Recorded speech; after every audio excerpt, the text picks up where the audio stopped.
बहुत बड़ी ताकत है, पांचवी छठी पावर बनी चुके हैं। भारत की तो जो ख्वाहिश है वो ये है कि अपने आप को सुपर पावर बना ले। उनकी जो डिजाइन है वो बड़े हैं। हिंदुस्तान का नुक्ता नज़र ये है कि पाकिस्तान कश्मीर को भूल जाए। हमारे फॉरेन मिनिस्टर शाह महमूद कुरैशी भी और प्राइम मिनिस्टर साहब भी कह चुके हैं कि हिंदुस्तान पहले 2 दफा उसने जो सर्जिकल स्ट्राइक की, पाकिस्तान के खिलाफ कुछ भी कर सकता है। दूसरा, भारत इस वक्त जो है चीन के सामने खड़ा है। तो आप ये देखें कि दोनों 62 में और था, 2020 में और है। दोनों वक्तों में बहुत फर्क है। दुश्मन आमने सामने वही पुराने हैं, लेकिन ठीक है गालिब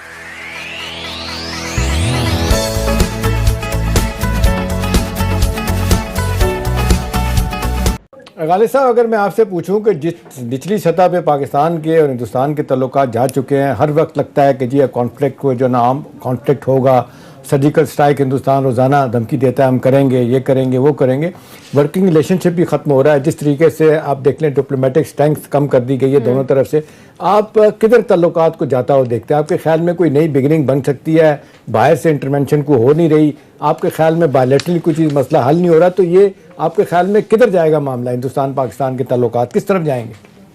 एहतशाम साहब, ये जो है ना, ये सिर्फ रीजनल या बायलैटरल मामला नहीं है। इस वक्त भारत के पीछे मगरब मौजूद है, जिसके पीछे अमेरिका मौजूद है, जिसके पीछे यूरोपियन यूनियन मौजूद है, जिसके पीछे ऑस्ट्रेलिया है, जापान है। आप ये देखें कि भारत में यूएसए, ऑस्ट्रेलिया, जापान के साथ मिलकर इंडियन ओशन पे कंट्रोल करने के लिए आज से कुछ बरस पहले जो उन्होंने एक फोर्स बनाई थी, क्वाड्रिलेटरल फोर्स। भारत की तो जो ख्वाहिश है वो ये है कि अपने आप को सुपर पावर बना ले। उनकी जो डिजाइन है वो बड़े हैं। देखिए, मुझे तो जो नजर आता है जी, अगर इस बरस इलेक्शंस अमेरिका में ना हो रहे होते और आज से 2 बरसों के बाद होते या 3 वर्षों के बाद होते, तो इस वक्त ये कॉन्फ्लिक्ट जो है बहुत तेजी के साथ फैलने के अमकानात थे। मैं इस रीजन में खतरे को बढ़ता हुआ नहीं देख रहा, जो कि भारत और चाइना का एरिया है या भारत और मकबूजा कश्मीर का एरिया है। ईरान में मुमकिनात है कि जी ये आइंदा इलेक्शन से मजीद करीब तक जब होंगे तो इसमें हालात खराब हो जाएं। ठीक है, गालिब साहब ने बात की कि इंडिया को सपोर्ट कर रहा है इस वक्त अमेरिका, तो फिर अमेरिका सामने स्क्रीन पर आकर बार बार सालिसी की पेशकश कर रहा है, क्या फायदा हुआ? देखिए, 2-3 चीज़ें बड़ी अहम है इस हवाले से। जिस तरह गालिब साहब ने बताया कि प्रेसिडेंट ट्रम्प जो है ना, उनको नवंबर में जो उनका दूसरी टर्म के लिए इलेक्शन हो रहा है, वो पूरी उनकी कोशिश है कि मैं इलेक्शन जीत जाऊँ। कोविड-19 के कॉन्टेस्ट में उनकी पॉपुलैरिटी का ग्राफ बड़ी ज़बरदस्त तरीके से नीचे गया है। तो अमेरिका पाकिस्तान से भी ताल्लुकात रखना चाहता है।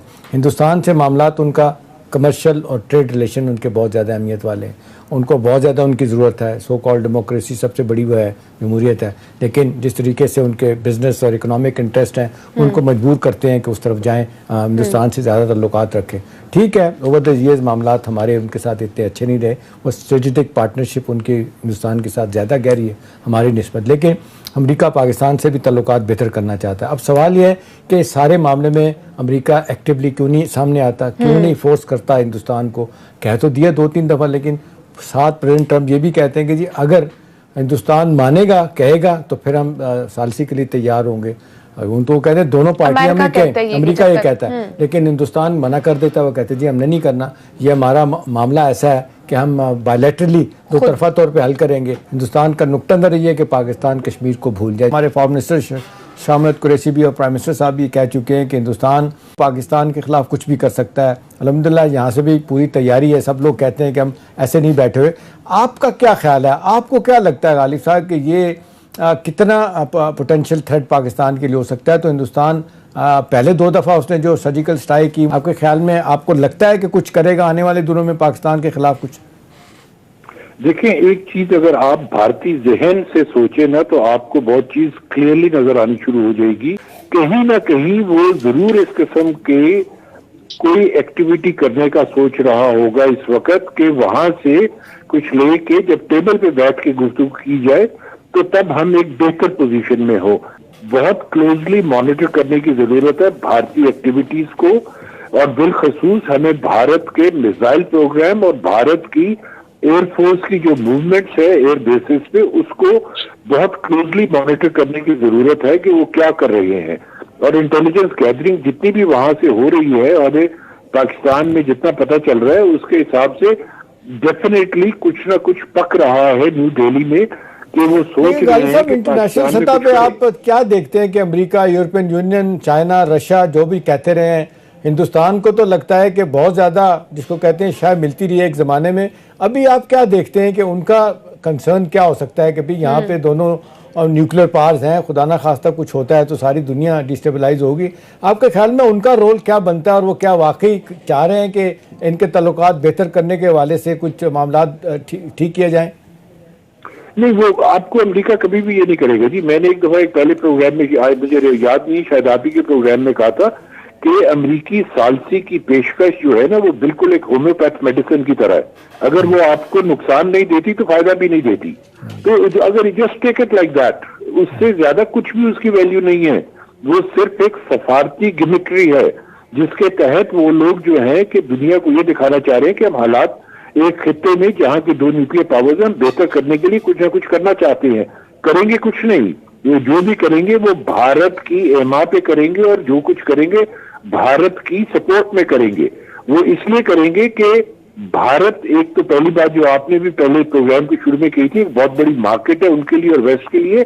दूसरा, भारत इस वक्त जो है चीन के सामने खड़ा है। तो आप ये देखें कि दोनों 62 में और था, 2020 में और है, दोनों वक्तों में बहुत फर्क है इस वक्त। लेकिन जो हालात थे ना, इंटरनेशनल जो पॉलिटिक्स चल रही थी और जो बिलखसूस रीजनल पॉलिटिक्स चल रही थी, वो इस किस्म की पॉलिटिक्स नहीं थी जो इस वक्त है जी। इस वक्त जो वायलेंस थी वो ऑन अ स्केल 1 to 10 2 थी। इस वक्त violence on a scale 1 to 10 9.5 चल रही है। दुश्मन आमने सामने वही पुराने हैं, लेकिन ठीक है गालिब साहब, आपकी बात, आपके ख्याल में चाइना और पाकिस्तान की जो सिनर्जी डेवलप हो रही है ये हमारे लिए कितनी अहम है और क्या इसको कोई नुकसान पहुंचाने की जो कोशिशें बाहर से हो रही हैं, खासतौर पर चाइना, हिंदुस्तान और अमेरिका की, वो कामयाब होंगी? देखिए, कामयाबी का तो मैं कुछ नहीं कह सकता जी। वो तो डिपेंड करता है कि किस तरीके से हम अपनी चालें चलते हैं और किस तरीके से बाकी दुनिया जो है वो अपनी चालें चलती है।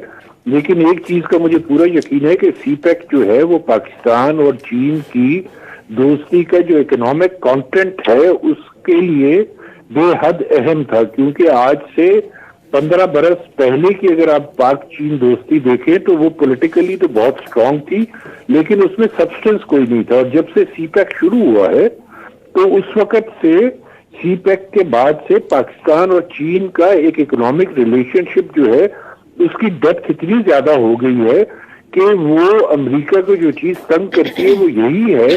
तो अमेरिका जो है डेफिनेटली कोशिश करेगा कि किसी तरह सीपैक को डिरेल किया जाए। डेफिनेटली वो इस किस्म की हरकत करवाने की कोशिश करेगा जिसके तहत पाकिस्तान जो है कमजोर पोजीशन में आ जाए और सीपैक जो है किसी तरीके से वो थोड़ा पीछे उसको ले जाया जाए और उसकी स्पीड भी स्लो की जाए। और अव्वल तो उनकी यही कोशिश होगी कि मुकम्मल उसका खात्मा कर दिया जाए। लेकिन ये आपके लिए, चीन के लिए, इस रीजन के लिए इतना अहम है सीपैक के हम लोग सोच भी नहीं सकते। ये आज से 25 वर्षों के बाद हमारे इलाके में पता चलेगा। अपना ख्याल रखिएगा। अल्लाह हाफ़िज़।